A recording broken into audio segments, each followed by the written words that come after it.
लालित साहब, ये जो इमरान खान साहब को ये डिसक्वालीफाई करना चाह रहे हैं, तो ये फैसला आपने ममनुआ फंडिंग केस का इलेक्शन कमीशन ने जो दिया है वो पढ़ा भी होगा। आप समझते हैं इतना स्ट्रांग है कि जिसकी बुनियाद पर ये तलवार चल सकती है इमरान खान साहब के अगेंस्ट?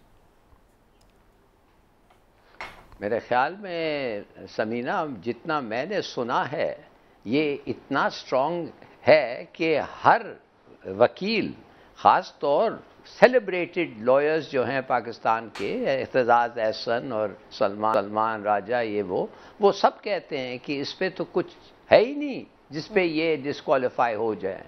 प्रोहिबिटेड फंडिंग पे आप डिस्क्वालीफाई नहीं हो सकते। फॉरेन फंडिंग अगर प्रूव हो जाए कि ये एक साजिश है, एक बैरूनी मुल्क का तरीका है कि आपको इस्तेमाल करें अपने मुल्क के ख़िलाफ़, फिर तो कुछ हो सकता है। मगर फॉरेन फंडिंग का केस नहीं है, ये प्रोहिबिटेड फंडिंग का केस है। तो ज़्यादा से ज़्यादा जो आपने डिक्लेयर नहीं किया है वो ज़ब्त हो सकता है, आपको फ़ाइन लग सकता है, और डिस्क्वालिफिकेशन का तो सवाल ही नहीं उठ सकता है। इसलिए जैसे आपको पता है कि दो किस्म के एफिडेविट, एक तो होता है वो ऑन ओथ, आप कहते हैं कि ये सब चीज़ जो मैं कह रहा हूँ मुझे पता है ये सही है, और मुझे पता है और ऑन ओथ में कह रहा हूँ सही है। हाँ, उसको अगर आप गलत डिक्लेयर करें तो आपको फिर डिस्क्वालीफाई हो सकते हैं। मगर अगर आप एक सर्टिफिकेट दे रहे हैं, कह रहे to the best of my ability और to the best of my knowledge, ये जो मेरे अकाउंटेंट ने पेश किया है ये सही है, उस पर अगर आपकी गलती हो तो आप बिल्कुल नहीं उस पर निकाला जा सकते हैं। तो मुझे पता नहीं क्यों ये किस्म की कंट्रोवर्सी चल रही है। We are making fools of ourselves. ठीक, तो आपको नहीं लगता है इमरान साहब, लालित साहब से आपने खुल के इख्तलाफ करना है, कोई ये नहीं सोचना कि वो अभी ठीक है या नहीं है तो फिर हम उनका कोई लिहाज करें। लेकिन वैसे ऑनेस्टली आपको लगता है कि ये टेक्निकल ग्राउंड्स पर लीडर्स को आप अगर डिस्क्वालीफाई करके मैदान से आउट भी कर लें तो ये कोई अच्छी रवायत है, इसको हमने ऐसे ही जारी रखना है और ऐसा हो जाएगा? बिस्मिल्लाहिर्रहमानिर्रहीम। हिलाली साहब को हमने तो बहुत मिस भी किया और मेरा खैर हिलाली साहब से वक्तन फ़क्तन रब्ता भी हो जाता था। तो आज हिलाली साहब को ना मैं सच्ची बात है बड़े लूज बॉल दूंगा कि हिलाली साहब पिछले 1 महीने की कसर निकाले। हिलाली साहब, मैं समझता हूँ ज़ाती तौर पे, जो मेरी ज़ाती राय है देखें वो ये है कि किसी तौर भी ये कोई अच्छी बात नहीं है, ये किसी महज़ब माशरे की बात नहीं है कि आप किसी भी टेक्निकल ग्राउंड पे, वो कोई भी हो, किसी भी मकबूल लीडर को आउट कर दें। अच्छा, मैं बहुत लंबी तारीख में नहीं जाता, शेख मुजीब साहब को आपने आउट करने की कोशिश की, नतीजा क्या आया? 198 आउट ऑफ 200 सीटें। मामला ये कि इतना लीडर, एक मकबूल लीडर जिसने 200 में से 198 सीटें जीती। उसी तरह आपने भुट्टो साहब को, जुल्फ़िकार अली भुट्टो को आउट करने की कोशिश की, फांसी भी लगा दी टेक्निकल ग्राउंड्स पे। हुआ क्या पीपल्स पार्टी ख़त्म हो गई? पीपल्स पार्टी को आप ख़त्म नहीं कर सके। पीपल्स पार्टी खुद अपने लीडरों के हाथों इस हाल तक ज़रूर पहुंची, लेकिन लोगों ने उनकी बेटी को भी 2 दफ़ा वज़ीर आज़म मुंतखब करवा दिया। अवाम ने पीपल्स पार्टी को नहीं छोड़ा। सही। उसके बाद तीसरी बात मियां नवाज शरीफ की, आपने टेक्निकल ग्राउंड्स पे उनको निकालने की कोशिश की। जब कोशिश की अवाम उन्हें तब वापस ले आए, 3 दफ़ा वज़ीर आज़म बन गए। तो लिहाजा मैं ये समझता हूँ कि ना तो किसी को भी, किसी भी लीडर को, किसी भी सियासी जमात के लीडर को, वो पीपल्स पार्टी का हो, वो मुस्लिम लीग का हो या PTI का, उसको टेक्निकल बुनियादों पे सियासी मैदान से बाहर नहीं रखना चाहिए और ना इस ऐसी कोई कोशिश की जानी चाहिए, क्योंकि एंड रिज़ल्ट ये है कि हो नहीं सकता। आप उसको इस तरह करके भी आउट ऑफ ग्राउंड कर नहीं सकते। क्या आपकी बात से मैं ये समझूं कि आप इस बात से मुत्तफ़िक हैं कि जो फैसला है उसके वो इतना सीरियस नहीं है, उसकी एलिगेशंस के जिसके ऊपर उन्हें वाकई होना चाहिए? नहीं, आप बिल्कुल ये ना समझे, आप बिल्कुल ये ना समझे। मैंने इसलिए क्लैरिटी ले ली ना। ये पहला सवाल था जो आपने मुझसे पूछा था टेक्निकल ग्राउंड पे। अब आ जाते हैं उस फैसले की तरफ। देखिए, इमरान खान साहब के तलबी और उन केसेस का फैसला ये डिपेंड करता है बड़ा कि इसका मुस्तकबिल क्या होगा। ये डिपेंड करता है इस बात पे, इस नुक्ते पे कि इमरान खान साहब के साथ इमरान खान वाला सलूक होगा या नवाज शरीफ वाला सलूक होगा। देखें, हाँ देखिए, अगर आप कानूनी सलूक होना चाहिए। हाँ, ये देखें नहीं, यहाँ पाकिस्तान में माफ़ी चाहता हूँ, पता नहीं तो हिने अदालत ना लग जाए, यहाँ पे जो है ना कानूनी सलूक कम होते हैं, यहाँ पे चेहरे देख के ज़्यादा सलूक होते हैं।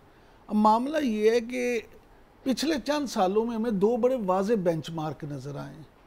एक नवाज शरीफ के लिए जो मेरी नज़र में इंतहाई सख्त था कि आपने उसको भी टेक्निकल ग्राउंड पे अकामे पे, अच्छा जी करप्शन पे नहीं सबूत मिले, मैं ये नहीं कह रहा कि उन्होंने करप्शन नहीं की होगी, उन्होंने बड़ी करप्शन की होगी, लेकिन आपको सबूत नहीं मिले, आपने अकामे की बुनियाद पर टेक्निकली उन्हें नॉकआउट करके बाहर कर दिया। नहीं, लेकिन बाद में करप्शन पे सजा हुई है नायब अदालत से। मैं पहली बात टेक्निकल आउट करने की बात कर रहा हूँ ना। दूसरा, इमरान खान साहब के मामलात में देखें कि कदरे नरम रवैया रखा गया। अब अगर तो इसी तरह से है तो कुछ भी हो सकता है, लेकिन मेरी जो मुख्तलिफ कानूनदानों से बात हुई है, कानून जानने वालों से बात हुई है, माहिरीन से बात हुई है, और हर आदमी का अपना नुक्ता नज़र है। अगर आप ऐसे वकला की बात करें जो हुक्मरान इत्तेहाद से ज़हनी तौर पे वाबस्तगी रखते हैं, तो उनके ख्याल लॉयर्स की भी आजकल अपनी अपनी वाबस्तगी और अपनी अपनी तशरीह है, राइट? उनके ख्याल में तो इससे अच्छा फैसला ही कोई नहीं। और अगर आप पीटीआई मिशन अली जफर साहब से बात करें या उन लोगों से बात करें तो उनके ज़हन में बाबर अवान साहब, तो वो कहते हैं ये तो एक पर्ची है, ये तो है ही कुछ नहीं। लेकिन एतजाज एहसन साहब बड़े सीनियर कानूनदान हैं, उन्होंने भी बड़ा ब्लंटली कहा है कि ये बिल्कुल एक कमज़ोर फैसला है और इसका आईन और कानून से कोई ताल्लुक नहीं है। ऐसा लग रहा है किसी ने गुस्से में ये फैसला लिखवाया है। देखिए, एतजाज एहसन साहब जो है ना, उनकी जो है प्रोफेशनल एबिलिटीज़, उससे किसी तौर भी इनकार नहीं किया जा सकता। वो एक इंतहाई काबिल और इंतहाई ज़ीरक वकील हैं, लेकिन बाज़ औक़ात सियासी वाबस्तगियाँ जो होती हैं उनकी वजह से भी या सियासी मुखालफत की बिना पे भी वो आपके मुख्तलिफ बातों पे असरअंदाज होती है। लेकिन इस वक्त तो वैसे वो मुखालिफ कैंप में, लेकिन अल्टीमेटली फैसला तो जी कोर्ट नहीं करना है, चाहे कोई तशरीह को जो मर्जी कानूनदान करे। लेकिन आपकी एक बात पे मैं लालिस साहब से ज़रूर एक कमेंट लूँगी, फिर थोड़ा आगे बढ़ेंगे। लालिस साहब, इमरान साहब अभी जिक्र कर रहे थे कि ऐसे लग रहा है कि दो मुख्तलिफ तरीके से ट्रीट किया गया है मुख्तलिफ लोगों को, लेकिन इधर पीटीआई वाले तो ये भी इल्ज़ाम लगाते हैं कि जितना नवाज शरीफ साहब को रिलीफ दिया जाता है अदालतों की जानिब से, जितना उनके साथ सॉफ्ट रहा जाता है, इतना तो किसी और लीडर के साथ, बल्कि पीपल्स पार्टी के साथ तो बहुत सख्ती रही है हमेशा, लेकिन उनको हमेशा जो है ऐसा लगता है कि आउट ऑफ द वे जाके रिलीफ मिला है। तो ये तो हमें ऐसा लग रहा है कि दोनों जानिब से ये इल्ज़ाम लग रहा है कि वो लाडला है, नहीं वो लाडला है। मेरे ख्याल में कि अगर आप इमरान खान से बात करें और उसके पार्टी मेंबर्स से बात करें, वो आपको बैठ के 1 घंटा लगातार बता सकते हैं कि कितना उनके खिलाफ डिस्क्रिमिनेशन हुआ है इस इलेक्शन कमिश्नर के हाथ से। वो तो कहते हैं, असद उमर तो कहता है 99 पता नहीं कितने फैसले हैं इसके, कि हर फैसले हमारा खिलाफ। कहता है भाई कभी तो हम सही हुए होंगे और या कभी दूसरे जो थे वो गलत किया होगा, मगर वो भी नहीं होता है। Fact of the matter is ये आदमी टोटली कंट्रोवर्शियल। समीना, मैं आपसे पूछना चाहता हूं, किसी और मुल्क में किसी उनके अगर 5 प्रोविंसेस हों, 2 प्रोविंस और 1 प्रोविंस जिसमें 120 मिलियन लोग रहते हैं, क्या रेजोल्यूशन पास होता है कि ये आदमी को निकालो, ये बायस और पार्शियल है?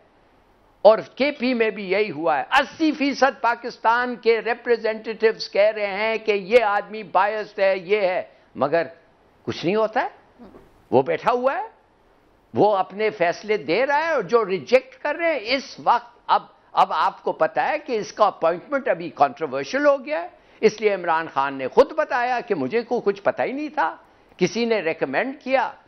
और जब मैंने कहा कि भाई ये आदमी तो उनका फैमिली मेंबर है नून का, तो उन्होंने कहा फिक्र ना करें, हम इसको कंट्रोल कर लेंगे। ये तो मेरे कान से मैंने सुना है टेलीविजन पे। तो what sort of an appointment is this, for God's sake? फिर ये तो इमरान खान के खिलाफ चार्जशीट हो गई कि उन्होंने ऐसे इतने बड़े ओहदे पे, आईनी ओहदे पे बंदा ही ऐसा क्यों रखा जिसके बारे में पता ही नहीं। हाँ नहीं, वो सच का मुझे पता नहीं था, कहता है मुझे पता ही नहीं था ये क्या था। देखिए, एक और चीज मैं आपको बताना चाहता हूं, आप अगर सुनना चाहती हैं ना किस किस्म के फैसले इधर होते हैं, आप मुझे बताएं। सदर गुलाम इसाक खान बेग, असलम बेग को कहता है कि पैसे दो हमारे लोगों को जिनको हम जिताना चाहते हैं, और उसमें नवाज शरीफ भी था। वो जाता है असलम बेग दुरानी को, असद दुरानी को कहता है असद दुरानी साहब जो हैं वो जाके या वो मेहरान बैंक के मालिक को कहते हैं इतने इतने अरब रुपया निकालो, वो पैसे निकाल के बांटते हैं, जिसमें से नवाज शरीफ को 10 करोड़ मिलता है। एक बेचारी हमारी क्या नाम था उनका, आबदा हुसैन, बेगम आबदा हुसैन, उसको 5 करोड़ मिलता है, उन्होंने तो खैर वापस कर दिया। भाई ये आपको आपका फॉर्मर डीजी ISI जो कब से रिटायर हुआ है वो एक किताब में लिख के कहता है। उसके कोई इन्वेस्टिगेशन हुई है, कोई आदमी पनिश हुआ है, कोई कमीशन बैठा है? देखिए, मैं आपको सिर्फ ये बताना चाहता हूं कि ये मुल्क में ऐसे ऐसे चीजें होते हैं जिनके बारे में कुछ नहीं। और अब आप एक आदमी जो 40,000 लोगों के डिटेल्स दिया है, फलाने ने $10 दिया, फलाना इधर काम करता है, फलाना ये है, कोई और पार्टी ने नहीं दिया है। हुक्म है सुप्रीम कोर्ट का कि आप फैसला अगर इसके पार्टी के बारे में करेंगे तो उनके भी फैसले साथ साथ साइमल्टेनियसली अनाउंस करो। वो भी नहीं हुआ। ऐसा लगता है कि सिर्फ ये आदमी है। उन दूसरों के पास तो मैं आपको क्या बताता हूं, उनके पास समीना रिकॉर्ड ही नहीं है। ये तो 40,000 लोगों का रिकॉर्ड और नाम और एड्रेसेस दे रहा है। आप ऐसे आदमी को निकाल के कहते हैं टेक्निकल ग्राउंड्स पे उसको खत्म करना चाहते हैं? जाहिर लोग उठ जाएंगे। You will have a terrible situation. It's not, और आप और मैं और सब लोग जानते हैं, this is not fair.